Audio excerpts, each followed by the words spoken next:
কর্পোরেটরা tax দেন না, বিশেষ করে যাদেরকে ঢাকা শহরের সবাই চিনে এবং অনেক ভালো নামে চিনে, কিন্তু তাদের ট্যাক্সের আমলনামা যদি আমরা দেখি তাহলে এটা খুবই শরমের বিষয়। ইউনাইটেড যেই হসপিটালটা আছে তাদের কাছ থেকে আমরা প্রায় 20 কোটি 30 কোটি টাকার মতো আমরা ট্যাক্স, 40 কোটি টাকা আমরা ট্যাক্স পাই। তারা মামলা করে বসে আছেন।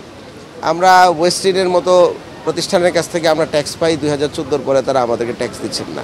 অনেকগুলো বিশ্ববিদ্যালয় আছে আমাদের এই পুরো অঞ্চল, আমাদের যেই সিটি কর্পোরেশনের ভিতরে, তাদের কাছ থেকে এক একজনের কাছ থেকে আমরা মিনিমাম 10 কোটি টাকা করে ট্যাক্স পাই।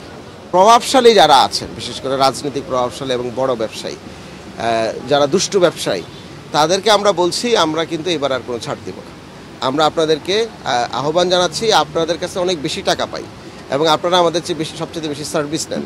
সুতরাং আপনারা এই নিজেরা এগিয়ে এসে এগুলো যদি ট্যাক্সগুলো দিয়ে দেন তাহলে ঝামেলা অনেক কমবে, আর যদি না দেন তাহলে আমাদের লোকজন কিন্তু আপনাদের বাড়িতে গিয়ে আপনাদেরকে বিরক্ত করবে।